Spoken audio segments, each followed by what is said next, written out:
Now it's time for a poly panel with Senator James Paterson from Victoria and Labor MP Tim Watts. Thank you for your time. Great to be with you. Now, Good morning. Big discussion today is about economic stimulus in the wake of longer-term bushfires, but also coronavirus is hitting our supply chains hard. James Paterson, we had the Prime Minister today saying that there would be some kind of stimulus. What form should that take, though? Well, the Prime Minister said it'll be targeted, it'll be measured and it will be scalable. I think that's three really important elements. We don't want to go overboard here. We have to be proportionate to the problem that we face. What we have is a health crisis that is having some economic effects. This is not a financial crisis. It is not the same as the GFC. It's quite different to that. But the economy will need some support in this time. The first step has been the Reserve Bank cutting interest rates and the banks passing that on in full, which I know a lot of Australians will welcome. The second step, which will come in a few weeks' time, will be a package from the federal government. Do you think the government's doing enough with the stimulus in the wake of coronavirus? Well, in order for a stimulus to be effective, we need to properly diagnose the cause. And the problems in the Australian economy predate the coronavirus and the bushfires. The interest rate cut we saw this week was the fourth we've seen in the last 10 months. We've seen investment rates from the business sector at the lowest they've been since 1990, before the bushfires or the coronavirus. We've seen 2 million Australians underemployed. We've seen weaknesses in spending, weaknesses in wages, in fact, record low wage growth. So to correctly have a stimulus that addresses the problems, we need to understand that these problems predate both the virus and the bushfires. What we would like to see is some real stimulus in the economy, bringing forward infrastructure spending, bringing forward the business investment tax allowance, looking at increasing the rate of New Start.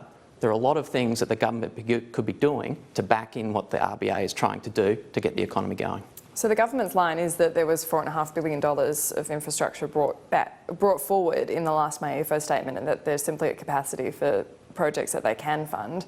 Is that a realistic proposition to be saying that we should be funding more infrastructure? Look, it's nonsense to say that the government is doing all that it can do on that side of the equation, and we know this because the RBA has been saying it repeatedly for months. This is not a new thing. The RBA is at record low interest rates at the moment. There's no more room for it to cut. You know, we're at the bottom of the barrel here, and they've been begging the Morrison government to come up with a plan, you know, to get involved, to get in on the act and start stimulating the economy. I mean, Josh Frydenberg, it's all very well for him to call the banks and say, back in the RBA, pass on those rate cuts. Well, when's Josh Frydenberg going to do his job and come up with a plan for the economy? Senator Tim Watts does have a point in that we are almost at the bottom of where we can go with interest rate cuts. What is the government's plan?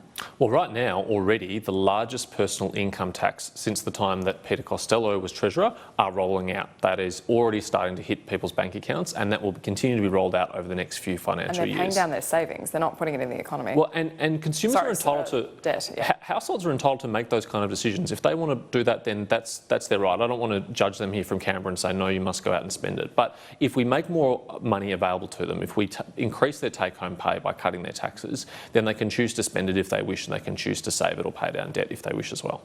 But how does that stimulate the economy, though? Well, they're going to have more money in their pocket, and inevitably at least some of that is going to be spent.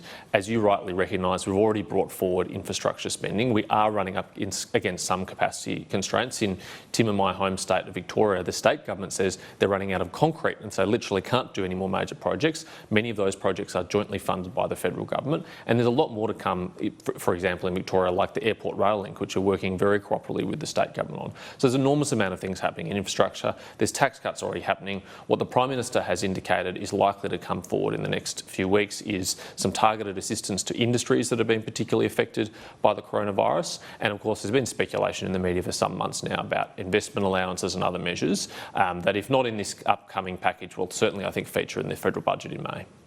One of the interesting things that's been raised by the coronavirus is just how much we rely on China, with so many of our supply chains under pressure. There's this really interesting report from the Strategic Policy Institute today about Chinese treatment of Uighur Muslims, about forced labour camps. Is this the time when it really brings into focus the fact that we can't grandstand with China because we rely on them economically, but at the same time there's serious concerns about human rights abuses? I think there's a couple of really good points there, Annalise. Yes, you're right. We cannot be overly reliant on China. We have to diversify our interests. That's absolutely clear.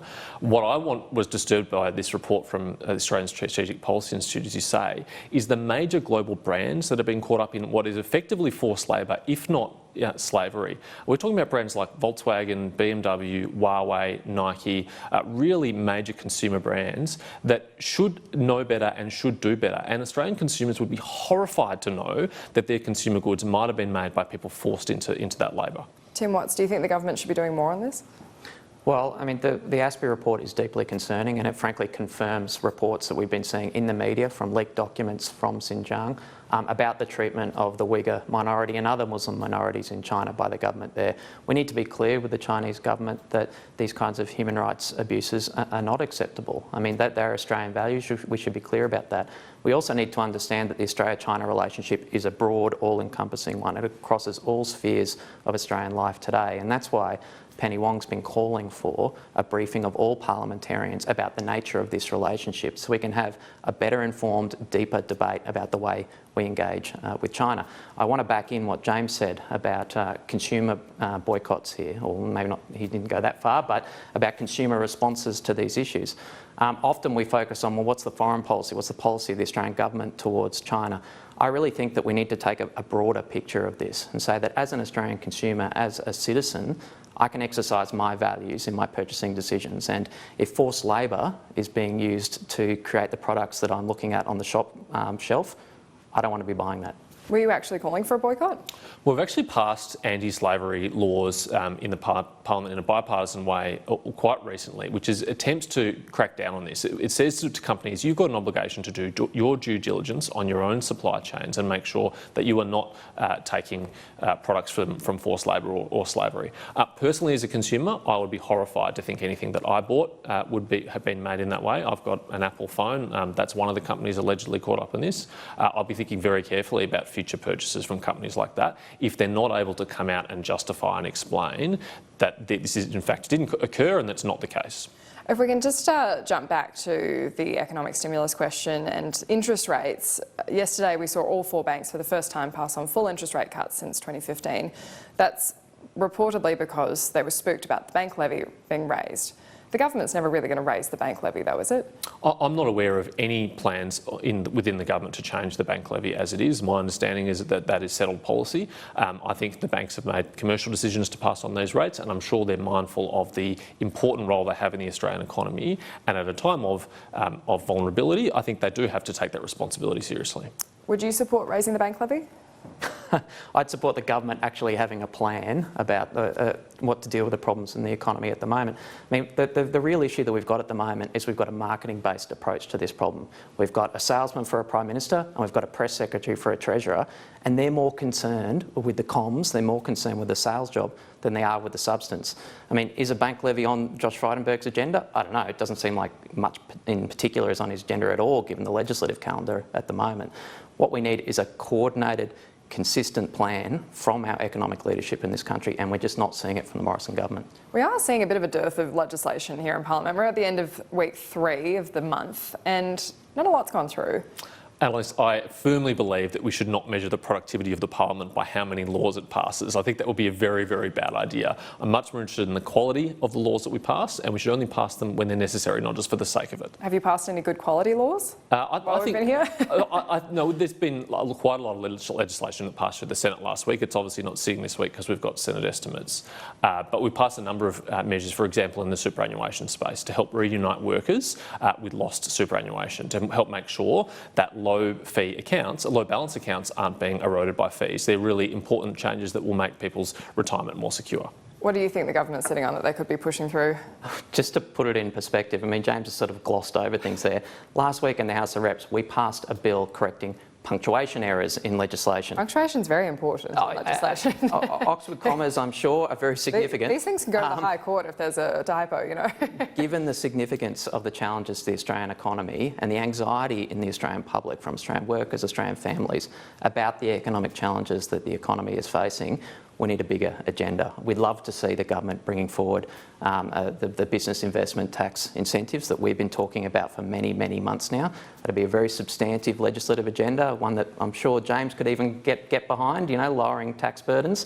And it's something that Josh Frydenberg could have had ready to go. He could have been on the front foot about this. If they had an economic plan, They could have been acting already. There's been some pretty serious overarching issues. We've had coronavirus. I mean, the National Security Committee's been meeting just about every day on this. We've had the bushfire response again, really dominating spending approval and things like that. Surely that's going to impact how much legislation's going through.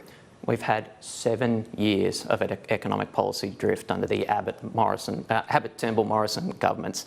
10 months of the RBA begging this government to get in the game. 10 months, 4 interest rate cuts. They've been MIA. Nothing. Labor can choose to make this a partisan issue if they wish, but I suspect that most Australians watching this would think that at a time of crisis, when we've got a very serious health challenge, we should be working together to solve these problems. I think the leadership that the federal government has provided has been world class. We moved ahead of the World Health Organisation. We put in some of the swiftest, strongest restrictions on travel in the world, and the early evidence is that's helped delay the arrival of the coronavirus here on our shores, given us more opportunity to prepare so that when and if it does come, we're able to respond effectively and preserve the health and security of Australians as best we can. Labor's free to make partisan points if they wish, but I don't think that's what the Australian people will expect from them this time. Well, we'll have to leave it there, but Senator James Paterson, Tim Watts, thank you for your time. Pleasure.